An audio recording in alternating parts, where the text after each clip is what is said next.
I used to go backpacking all the time in the mountains. I loved the feeling of the wind in my face, the sound of my boots crunching over the earth, and the peace of being miles away from any city or human noise. Over the years, I've accumulated a few good stories, some of them funny, some terrifying. But without a doubt, the scariest things I've ever encountered in the wilderness didn't come from anything that crawls or flies, but from something much more unpredictable: lightning. The first time I truly understood just how terrifying lightning could be was during a trip to Philmont Scout Ranch in New Mexico. If you've ever been there, you know it's one of the best backpacking areas in the country. The trails wind through thick forests, craggy ridges, and wide, open spaces. It's a place full of adventure, except when it storms. My group had been out for a few days, enjoying the challenge of the terrain and the camaraderie of the journey. We had a routine. Every evening, after the day's hike, we'd find a spot to set up camp, cook our dinners, and sit around telling stories. This was how we unwound before another long day of walking. On this particular night, we were eating around the fire, half of us still chewing, others talking about the hike ahead when something strange started to happen. The sky, which had been mostly clear all day, was now looking darker. We could see dark clouds rolling in, but the sun was still pushing through, casting long shadows across the campsite.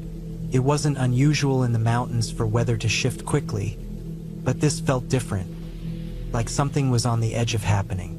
Then, without warning, a flash of light split the sky, brighter than anything I had ever seen. A split second later, the deafening crack of thunder rolled across the valley. My heart slammed into my chest as I looked up to see a massive bolt of lightning strike a tree just 50 feet away from where we were sitting. The tree shattered, splintering into pieces as the light flashed around us.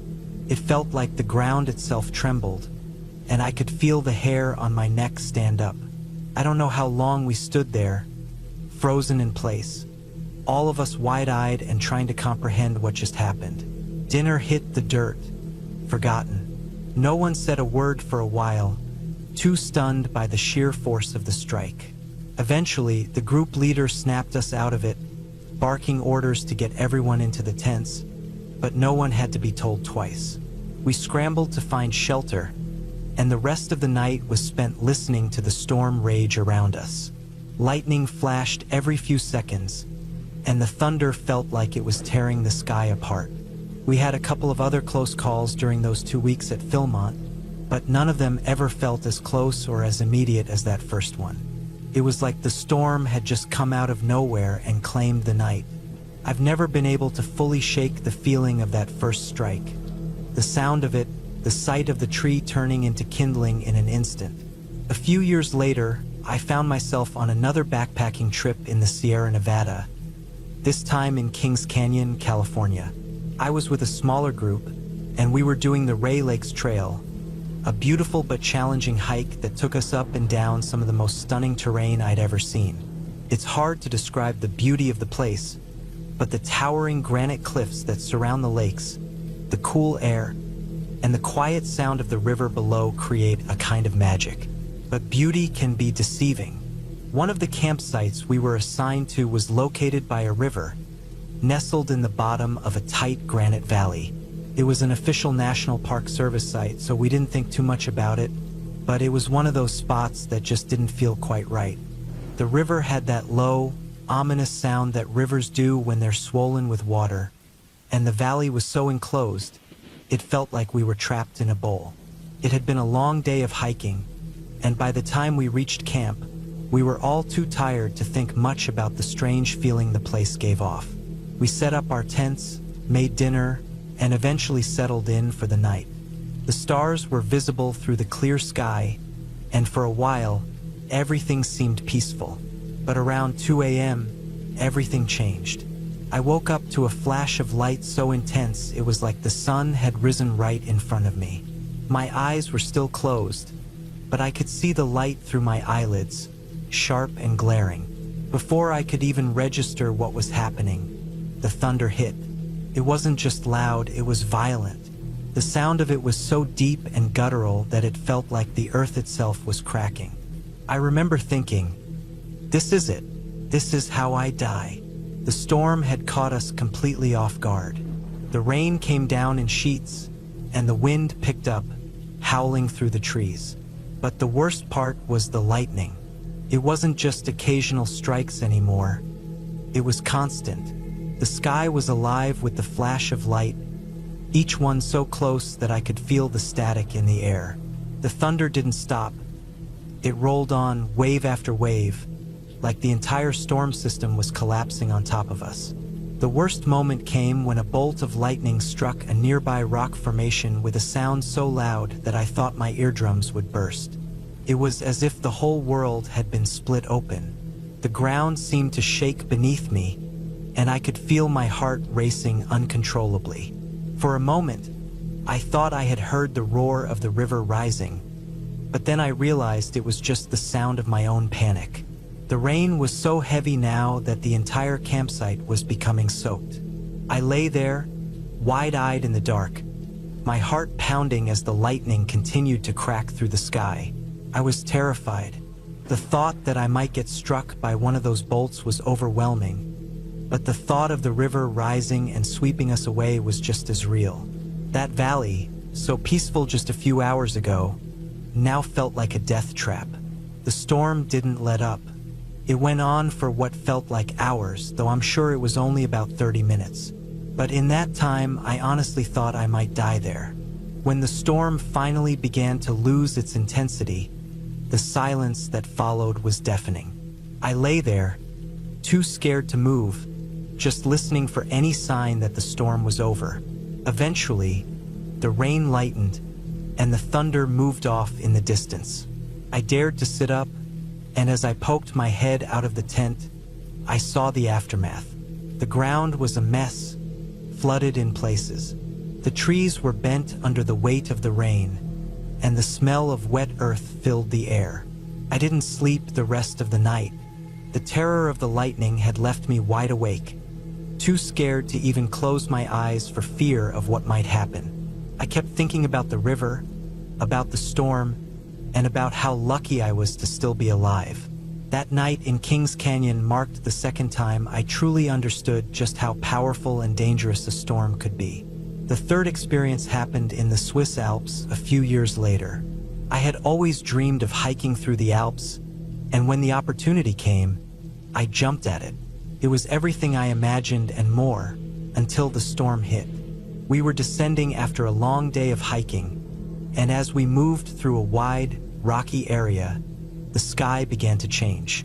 The wind picked up, and the clouds gathered. There was no shelter, no trees, just the open field and jagged rocks. The storm rolled in fast, and once again, lightning flashed so close that I felt it in my bones. The thunder followed immediately, and I could barely hear myself think over the deafening noise. We crouched down, trying to make ourselves as small as possible. I had never been so afraid of something so uncontrollable. Every flash of light felt like it could be the one that struck us. I've never been more terrified in my life than I was in that open field, with nowhere to hide. In the end, we made it through the storm. But the fear that I felt that night in the Alps was the same fear I felt in New Mexico and California. Lightning has a way of humbling you. You're out in nature, surrounded by the beauty of the world, but in the blink of an eye, it can turn into a nightmare. It doesn't care who you are or where you are. Now, when I think about it, I still love the mountains. I love the outdoors and the freedom it brings. But lightning is a different story. I've learned to respect it in a way that's almost animalistic. When a storm rolls in and I'm outdoors, I can feel the panic creeping up. My body reacts before my mind does. I can't help but scramble for shelter, my heart racing, my skin prickling. I can't help but think back to those nights. The blinding light, the thunder that felt like it could tear the world apart. And every time I see lightning now, I remember those storms and the fear that stayed with me long after the skies had cleared. I can't shake that feeling. When I'm inside, watching the lightning from a safe distance. It's beautiful. But when I'm out there, in the wild, with nowhere to hide, it's a reminder of how small we are in the face of nature's power. It's a reminder that we're just visitors here.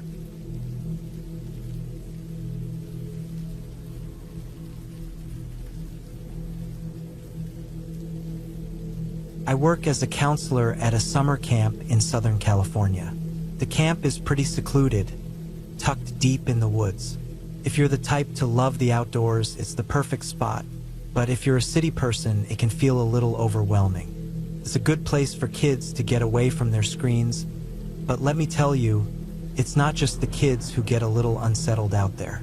The camp is surrounded by dense trees, with deer, foxes, and even the occasional coyote crossing paths. You'll hear them howling in the distance some nights, which is kind of eerie when you're walking alone by the lake in the dark. There's even a mountain lion that's been spotted around the area. That's always something to keep in the back of your mind when you're walking late at night or even during the day. The last thing you want to do is become an unwitting snack for something that's much bigger than you. There's also this weird vibe about the place. Some people think it's just the isolation playing tricks on your mind, but it's more than that. There are areas around the camp that seem off, like there's a trail that doesn't quite feel right. It's overgrown and you feel like you're being watched when you pass by. We've had a few strange occurrences too, like things that can't quite be explained. Some of the older counselors tell ghost stories. Stories of past campers who've disappeared or strange noises in the night, stuff like that. I don't know if I believe in ghosts, but there's definitely something about this place that gives me the creeps sometimes. One night, after getting my kids into bed, I stood outside our cabin talking with another counselor, Jake. It was late, and the air was still warm, typical for a summer night in Southern California. The sky above us was clear, and the stars were sharp against the dark. There's something about being out there in the wilderness that just makes everything feel so vast. And when the silence sets in, it's kind of unnerving. We were just talking about plans for the next day when suddenly, I saw Sadie, another counselor, running by with her entire cabin of teenage girls. Now, Sadie is normally the level-headed type. She doesn't scare easily, and she definitely doesn't freak out. So when I saw her running past us with her girls trailing behind, all of them dressed in black, practically frantic, I knew something was wrong. She didn't even stop to say anything at first, just shouted at me, her voice full of urgency. "I thought we heard a ghost," she said, out of breath. "We're heading back to the cabins. I'll explain when the kids are asleep, but yeah, just what the hell?" It wasn't like Sadie to be that shaken, so I knew something had happened. I nodded and told her I'd meet her in about half an hour to see what was going on. She nodded back, and the girls, still wide-eyed, followed her in a tight group, all of them trying to keep it together but clearly freaked out. It wasn't long before I saw Sadie again, standing at the entrance to my cabin, waiting for me. Her face was pale, and she seemed even more rattled now. She looked around nervously, as though she was making sure nobody else was nearby. "Okay, here's what happened," Sadie began, trying to steady herself. "I took the girls on a night hike, right?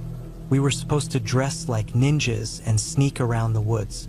The usual fun stuff. Everything was fine until we hit a part of the trail that gets pretty dark. It's just this stretch of the woods that gets pretty dense, and we've always joked it's where the weird stuff happens." She paused and gave me a quick glance, and I could tell she was trying to figure out how to explain this next part. Anyway, we were walking through when we all heard it. At first, we thought it was just some animal or something, but then we heard a small voice. It sounded like a child calling for help, just barely above a whisper. It was far off at first, so we thought maybe it was one of the other campers or someone lost in the woods. But every time we heard it again, it was more distorted. It sounded more like a scream, like a kid calling for help, but not human anymore, like it was trying to sound like a kid. But something was wrong. something off. We didn't know what the hell it was, so we ran. I looked at her, and I could tell that even though she was trying to sound calm, the fear was still there in her eyes. I could feel the tension in the air as she spoke. Now, I'm not the type to jump to conclusions. I mean, it's a creepy place, sure, but a ghost? No way. But Sadie's reaction, I don't know, something about it made me believe her. The way she'd been so shaken earlier, the way she couldn't even explain it. This wasn't just her playing up a spooky story. So, you want to check it out? I asked, my voice low, almost without thinking. It wasn't like me to go into the woods at night, especially when I had no idea what was causing these strange noises. But I didn't want to just brush it off either. Sadie looked at me and nodded. Yeah, we should. I mean, if it's a bobcat or something, we need to know. But that wasn't a bobcat. We decided to head back toward the trail where she'd heard the sound. It wasn't far, just a short walk, but I was already feeling a bit on edge. The air felt heavier as we moved into the woods, the trees casting long shadows in the moonlight. We hadn't walked far before I heard it. It was faint at first, but unmistakable. A high-pitched scream. It wasn't quite like a human scream, but close enough to make your skin crawl. It echoed through the trees, and it sent a chill down my spine. And then it happened again. Only this time, it sounded even worse. It wasn't just coming from one spot, it seemed to be coming from all directions, spreading over the hillside. It didn't sound like a human anymore.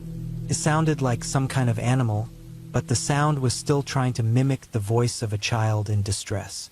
The pitch of it was wrong. The distortion was worse. I froze for a second, and Sadie did the same. My heart was racing. I'd never heard anything like it. It was a screech that dug into your chest, into your bones.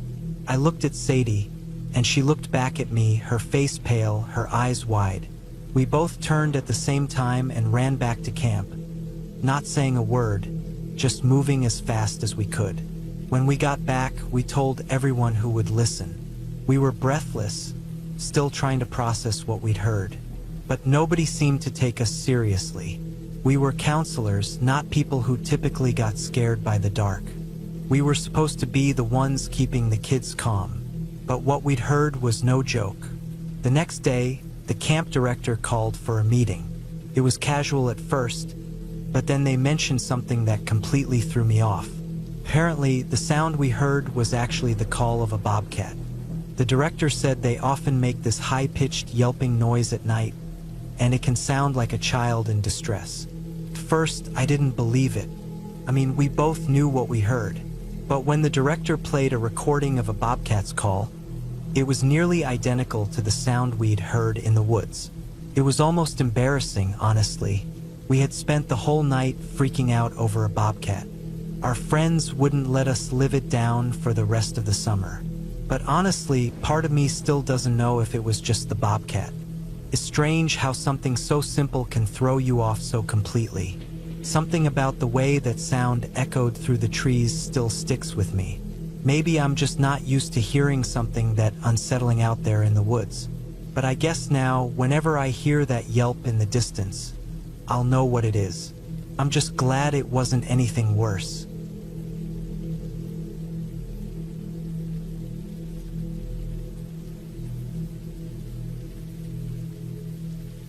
It's funny how things change when you're deep in the jungle. You go from feeling like you're in the middle of nowhere to realizing just how much you're at its mercy.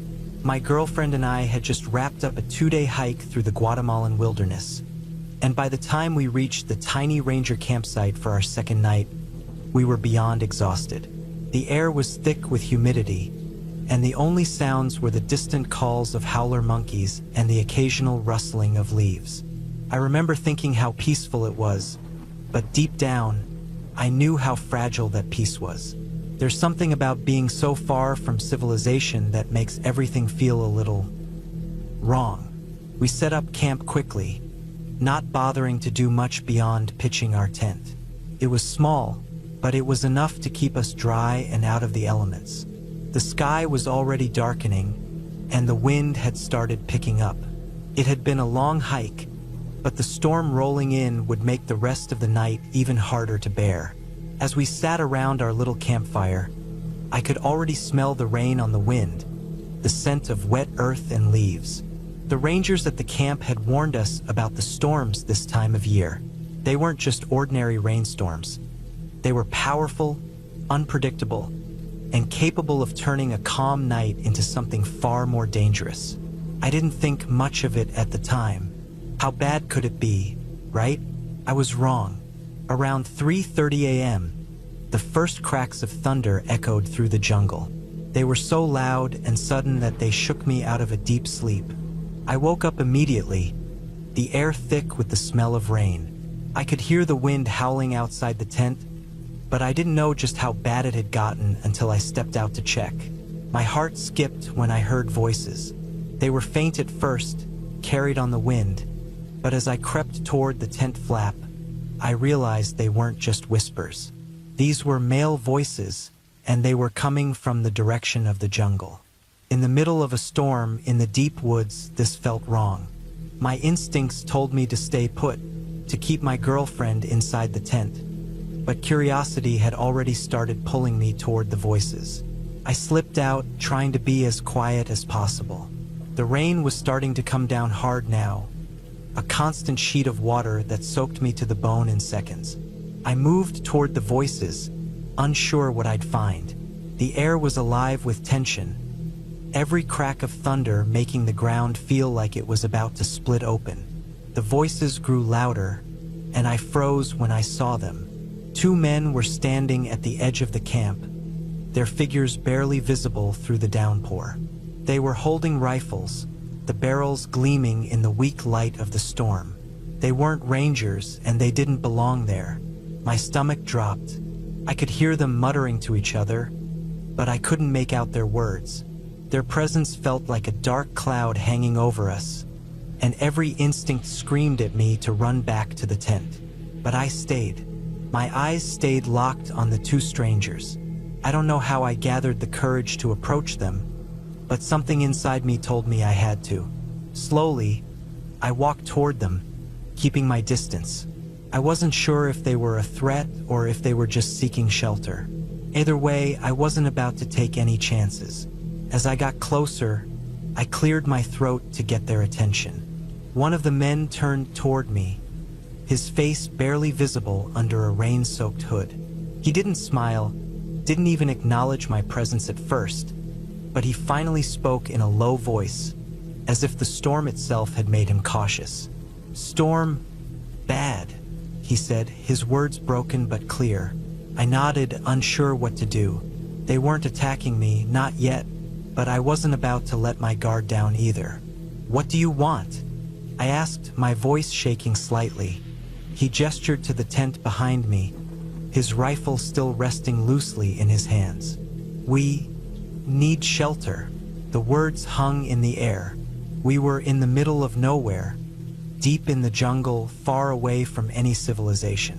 This wasn't a place you just stumbled upon by accident. If these men were here, they had to know the area. That thought made my stomach turn. Still, they weren't hostile, not yet, at least. I couldn't see their faces clearly enough to read their intentions, but the weight of their presence was enough to make my skin crawl. I turned back toward the tent, where my girlfriend lay still asleep. I wanted to wake her, to tell her something wasn't right. But then I remembered the ranger's warning about the storm.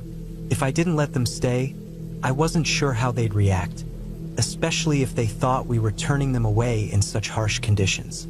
I was too tired to think straight, but one thing was certain. My priority was keeping us both safe. I walked back to the tent. My girlfriend stirred when I entered, blinking sleepily. I told her to stay inside and not to come out, but she wasn't having it. She insisted on coming with me. Reluctantly, I let her, and together we approached the men. They didn't seem surprised to see us, though the look on their faces made it clear they weren't used to visitors. I tried to stay calm, but every part of me was screaming to get back inside, to lock the door and never speak to these strangers again. Instead, I offered them coffee. In the chaos of the storm, it seemed like the only thing I could do to make the situation less tense. One of them nodded in approval, and the other didn't say anything but stepped back, keeping his rifle close. We set up the coffee over the fire, and for a while, everything seemed to settle. The men sipped the coffee in silence, their faces lit by the flickering flames. The storm raged on above us, the wind howling through the trees and rain hammering the ground. But just as I thought things were calming down, the ground beneath us shook. A massive crack echoed through the jungle, louder than the thunder, and for a split second, I thought the storm itself had torn the trees apart. Then, the earth groaned as if something was being dragged down from the heavens, and a sound like a distant crash filled the air. A huge tree, one of the old giants of the jungle, came down with terrifying speed. The wind had been too much, and the sheer weight of the tree was too much for the rotting earth to hold. The tree slammed into the ground, its roots snapping free with an explosive force. I didn't have time to react. The tree had been falling straight toward the campsite. In that instant, I realized something. I had just been standing in its path. If I hadn't left the tent to check on the men, if my girlfriend had stayed inside like I told her to, we would have been crushed. The massive tree crashed just inches away from where our tent had been, the sound deafening. The rain intensified, and the wind seemed to scream louder than ever. But through it all, I felt a rush of cold fear. We barely made it out alive. We didn't even stay long enough to see the storm pass. As the rain poured harder and the ground shook, we packed up our things in a frantic rush. We didn't speak much, too shaken by what had just happened. The men, still sitting near the fire, didn't seem concerned by the tree at all. In fact, they didn't even look up as we left. When we finally made it to safety, back at the ranger station, I realized just how lucky we had been. The weight of that realization sank in deeper with each passing hour. We were both alive, but the storm had been a reminder: nature is unforgiving. In a place like this, in the jungle, there's no room for mistakes. I couldn't help but wonder, though, what would have happened if I had stayed in the tent that night? What if my girlfriend hadn't come out when she did? We would have been dead. It was that simple. Sometimes I still think back to that night, the storm, the men, and the sound of the tree falling, and I realized just how close we came to losing everything.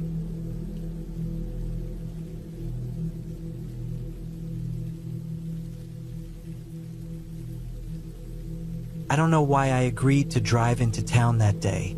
I had been at my uncle's place all afternoon, surrounded by family.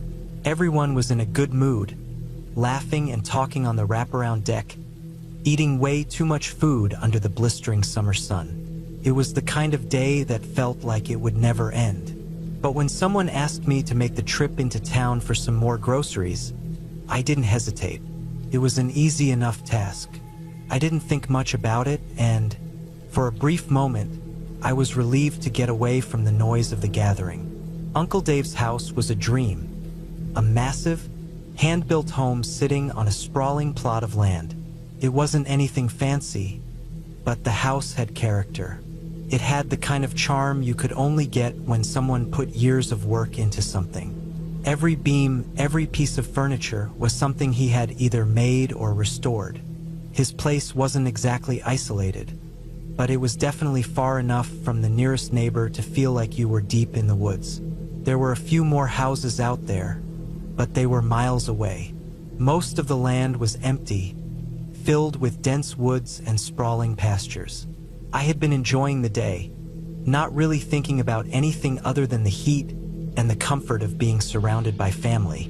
But as soon as I pulled into town and grabbed the groceries, the weight of the evening began to settle over me. The sun was starting to dip low on the horizon, and I knew it would be dark before I got back. There's something eerie about driving down long, isolated roads when it's pitch black outside. The trip into town wasn't long, only about 20 minutes each way, but it felt like it stretched on forever, especially as the light began to fade. The roads out there weren't exactly well maintained either. They were bumpy and winding, and once you passed the few scattered houses, it was nothing but trees on either side, creeping closer and closer as the daylight disappeared. The sky was turning a deep orange as the sun sank lower, and by the time I reached the final stretch, it was dark enough that I had to turn on my headlights. I didn't really notice it at first, but as I rounded the last curve before arriving at my uncle's place, I saw something sitting just off the edge of the driveway, near the trees. My headlights hit it just right, and for a split second I thought it was some kind of trick of the light. But then it shifted just a little, and I could see clearly enough to make out the unmistakable shape of a panther. It was sitting still, facing the house, like it was just observing the party. I froze, my foot hovering over the brake pedal as my heart skipped a beat. This wasn't some random animal passing by. It wasn't like the deer I had seen 100 times in these woods. This was different. The panther was deliberate. It was there for a reason, and as I watched it, I realized it was sitting just far enough from the house, in the dark shadows near where the kids were playing. I'm not sure why, but I couldn't bring myself to drive closer. The thought of getting out of the car with that thing so close sent a shiver down my spine. I knew there were mountain lions and other predators in the area, but this wasn't a situation I had expected. My uncle had always told stories about the wildlife in the area, but it had never felt this real. This wasn't some animal passing through. It was watching, waiting. I stared at it for what felt like an eternity, the headlights casting harsh light on its sleek, black coat. The animal didn't flinch or move in any way that suggested it was scared or even aware of my presence. It was still unbothered, almost as if it had accepted that it was being watched and didn't care. It glanced over its shoulder at me once, its yellow eyes gleaming in the light like twin beacons. Then, as if realizing it had been caught, the panther gave a long, audible sigh. It wasn't the kind of sound you would expect from a wild animal, but the kind of exhale you might hear from a person who had been caught doing something they knew they shouldn't. It was a deep, almost frustrated sound, and for a split second, it felt like the animal was not just an animal, but something much more deliberate, much more aware. The panther stood up slowly, stretching its limbs as if to say, "Well, you got me." And then, with a fluid, almost graceful movement, it turned and walked off into the woods, disappearing into the dark. The tension in my chest didn't ease immediately. I sat there in the car, the engine still running, my hands gripping the steering wheel tightly. What the hell just happened? I had 1,000 questions, but the only one that kept coming to my mind was whether or not the panther had been watching the kids on purpose. Had it been waiting for the right moment to strike? Or had it simply been observing like I had? The thought of the kids running around, oblivious to the danger so close by, made my stomach churn. Eventually, I forced myself to get out of the car. I grabbed the bags of groceries and walked cautiously toward the house, scanning the woods as I went. But the night felt heavy, like something was off, and I couldn't shake the unease crawling up my spine. When I stepped onto the deck, I tried to act normal. I didn't want to raise alarms without knowing for sure what had happened, but the fear I felt must have been obvious. My aunt saw me first. She was sitting at the edge of the deck, and when she asked how the trip into town went, I could tell something was off about my expression. I was trying to brush it off, but my heart was still pounding in my chest. I hesitated for a moment, then pulled my uncle aside. He didn't seem overly concerned when I told him about the panther, but I could see the way his brow furrowed as he processed what I said. "You didn't get out of the car, did you?" he asked, his tone a little too calm. "No, I didn't get out," I said, the words sounding almost ridiculous when I said them out loud. It was just sitting there, watching the kids. Uncle Dave's face went serious, and I could tell he was thinking it through. "We've seen a few panthers around here before," he said, but his tone suggested there was more to it. "But they usually stay deep in the woods. They don't come that close to the house, especially not when there are people around. This is strange. I could tell he wasn't convinced either, but he didn't want to scare everyone. We decided to keep the kids inside for the rest of the night, and I could see that my aunt was getting worried too. She started asking if we should go into town and call someone, but Uncle Dave assured her it was probably fine. Still, I could see the tension in his eyes. We spent the rest of the evening inside, all of us sitting quietly, talking in low voices, the noise of the party outside forgotten. Everyone tried to act like nothing was wrong, but the weight of what had happened hung in the air. Eventually, I tried to shake it off, but every time I stepped outside, I couldn't shake the feeling that I wasn't alone, that something was still watching, just out of sight. The woods around Uncle Dave's house felt bigger, darker, more alive than they had earlier that day. Later, I learned that my uncle had been keeping a very close eye on the land, especially after he started noticing strange patterns with the local wildlife. The idea that a panther would get that close to the house, to the kids, was too unnerving to ignore. The whole thing just didn't sit right with me, and it took weeks before I stopped feeling the weight of that panther's eyes following me every time I went near the woods. I still don't know exactly what that panther was doing there, but every time I think back to it, I'm reminded of how unsettling it was. We were lucky that night, but if that animal had made a different choice, well, I don't want to think about it.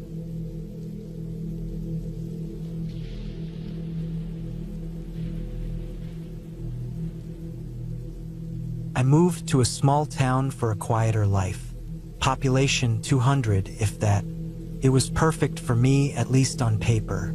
A tiny cabin nestled in the woods, close to a highway, gave me a feeling of isolation I thought I'd appreciate while working remotely on my laptop. My dog, a loyal shepherd mix, was my constant companion and made the transition easier. The woods were peaceful, the people were distant. It seemed like an ideal setup. Until it wasn't. It began with the gunshots. I was out walking my dog one cool, overcast morning. The gravel crunched under my boots as she darted around, sniffing the wild underbrush. The sound of 2 distant gunshots echoed through the woods. I froze, instinctively pulling my dog closer. But in this area, gunshots weren't unusual. It was a hunting region, and most locals were avid outdoorsmen. I shrugged it off, figuring someone was target shooting or taking down a deer. The next day, a battered old truck pulled into the gravel driveway outside my cabin. I didn't know anyone in the town. I'd made a conscious effort to keep to myself, only venturing out for supplies from the tiny general store off the highway. The driver, a man in his late 40s or early 50s, waved me over. His disheveled appearance and weathered face made me uneasy, but I approached cautiously, keeping a firm grip on my dog's leash. "I'm your neighbor," he said, gesturing vaguely in the direction of some unseen property down the road. "You hear those gunshots the other day?" I nodded. "Yeah, I heard them." He nodded too, staring at me a little too long before speaking again. "That was my neighbor. Bastard was taking potshots at my house. Land dispute," he said, his voice bitter. "Thought I'd ask if you heard, just in case." Struck me as odd. He didn't ask me to be a witness or anything, just if I'd heard it.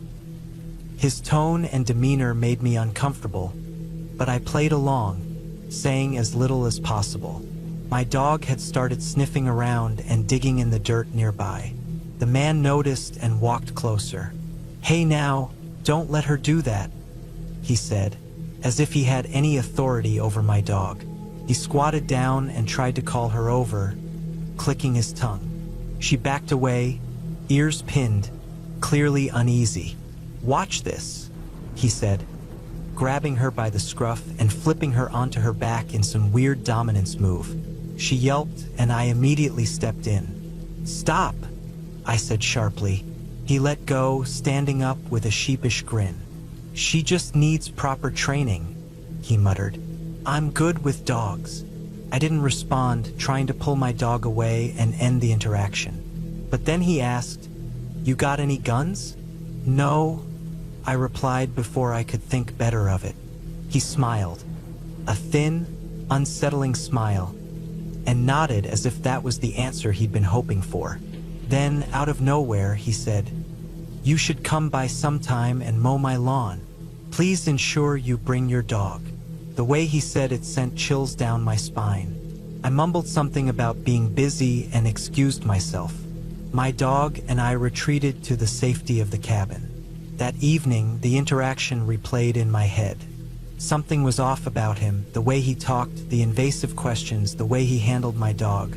And why was he so insistent about me bringing her? Over the next few days, he kept showing up unannounced. He'd knock on my door or call out from his truck. Once, I made the mistake of giving him my number before I realized just how odd he was. He started calling and texting, asking why I hadn't come over. His persistence was unnerving. I finally asked the store owner about him during a trip to town. The man gave me a grim look.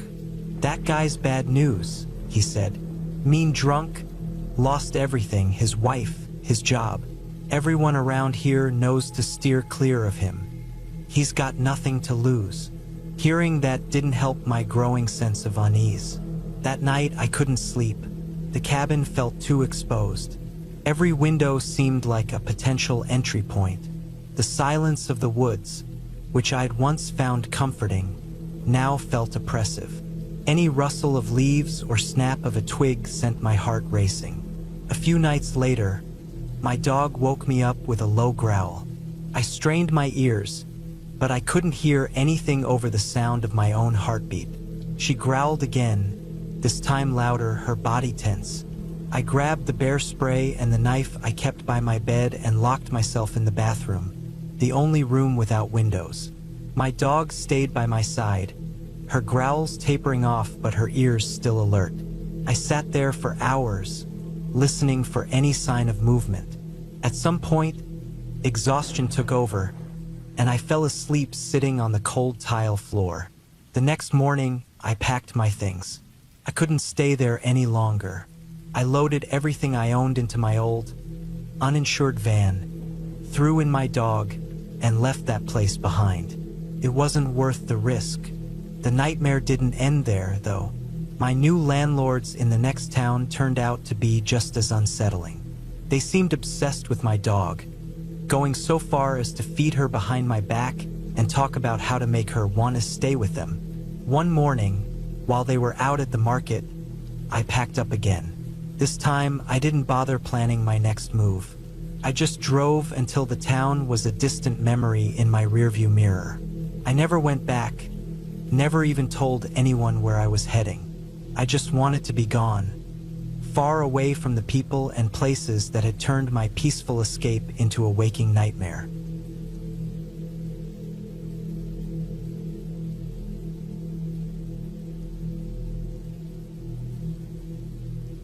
It was the summer I decided to push myself to my limits, both physically and mentally. I'd spent months preparing for a backpacking trip in the Sawtooths in Idaho. It wasn't my first time camping, but this trip was different. I wasn't in a group of seasoned hikers or with a guide. This time, it was just me and a couple of friends, all of us testing our endurance in one of the most remote places we'd ever ventured into. The terrain was stunning, almost otherworldly. Sharp, jagged peaks surrounded us, their rocky faces streaked with shades of gray and tan. Glacial lakes shimmered like mirrors under the sun, and dense forests blanketed the valley floors. The air was clean, crisp, and filled with the faint scent of pine. We'd been hiking for days by the time we reached the valley where we decided to camp for the night. Steep, rocky walls flanked us on both sides, their towering presence casting long shadows as the sun dipped lower in the sky. The valley floor was uneven but manageable. We found a relatively flat spot nestled near a few large boulders, which we thought would provide some shelter if the wind picked up during the night. After setting up our tents, we cooked a simple meal over a small camp stove. The evening was peaceful, almost eerily quiet. The kind of silence that makes you hyper-aware of every rustle of leaves or distant snap of a branch. As the stars began to dot the night sky, we crawled into our sleeping bags, tired from the day's hike but satisfied with our progress. I don't know how long I'd been asleep when I first heard it. A distant, low rumble that seemed to come from everywhere and nowhere at once. First, I thought it was thunder. I sat up slightly, my heart pounding in the stillness of the night. The sound grew louder, more distinct, and then I realized what it was. The unmistakable crash of rocks tumbling down a mountainside. I froze, every muscle in my body tense. The sound wasn't just loud. It was visceral, vibrating through the ground beneath me. It started as a distant roar but quickly escalated. A chaotic cacophony of boulders smashing against each other, splintering trees, and sending smaller rocks skittering like shrapnel. The noise grew closer. I couldn't see anything outside my tent. It was pitch black, the kind of darkness that swallows up any sense of direction. My mind raced. Should I run? If I ran, where would I even go? The valley walls were steep, and I had no idea where the rocks were coming from or where they were headed. Every instinct screamed at me to move, to do something, but there was nowhere to go. If I ran blindly into the darkness, I'd risk running straight into the path of the falling rocks or twisting an ankle on the uneven ground. Staying in my tent felt like surrendering to fate, but it also felt like my only option. The sound grew deafening, each crash and thud reverberating in my chest like the pounding of a drum. I clenched my fists, my nails digging into my palms as I braced for the impact. I pictured a massive boulder rolling straight through my tent, crushing everything in its path. I pictured the sharp edges of shattered rocks slicing through the fabric, through me, and then, just as suddenly as it started, the noise began to fade. The crashes grew more distant, the rumble softer. I lay there for what felt like an eternity, my heart racing, my breaths shallow and rapid. The silence that followed was even more unnerving than the noise had been. Eventually, exhaustion overtook my fear, and I must have drifted off. When I woke up, the morning light was streaming through the thin walls of my tent. For a moment, I thought I dreamed the whole thing. But when I unzipped the tent and stepped outside, the tension in the air told me I wasn't alone in what I'd experienced. My friends emerged from their tents, their faces pale and their eyes wide. None of us said much at first. We didn't need to. The unspoken understanding hung heavy in the air. We'd all heard it, and we'd all felt the helplessness. We spent the morning searching for signs of the rockslide. We walked up and down the valley, scanning the rocky slopes and the forest floor. Strangely, we couldn't find anything definitive. No fresh scars on the mountainside, no massive boulders that seemed out of place, no trees freshly snapped in half. For all we knew, the rocks hadn't come anywhere near us. They might have stopped a quarter-mile away, or they might have never even been in our valley at all. It was unsettling. The noise had been so vivid, so close, that it felt impossible for there to be no evidence. But that's the thing about the wilderness, it doesn't always play by your rules. Sound can carry in strange ways in a place like that, bouncing off the steep walls and making it impossible to tell how close or far something really is. We packed up our camp in relative silence, the events of the night still weighing on us. As we hiked out of the valley, I kept glancing over my shoulder, half expecting to see a massive pile of rubble or some other sign of what we'd heard. But the landscape looked just as it had the day before, untouched, serene, and indifferent to our presence. That night stayed with me for a long time, not just the noise or the fear, but the helplessness. In that moment, lying in my tent, I'd been completely at the mercy of forces far beyond my control. No amount of preparation or skill could have changed the outcome if the rocks had come closer. It's a humbling thing, being reminded of how small and vulnerable you really are in the grand scheme of things. The wilderness doesn't care about your plans, your fears, or your life. just as raw and untamed. In the end, I was lucky. We were all lucky. But that feeling, the primal terror of knowing you're powerless, stuck with me. And every time I think about it, I'm reminded of why I go into the wild in the first place. It's not just for the beauty or the challenge. It's to feel alive, even in those moments when you're most afraid.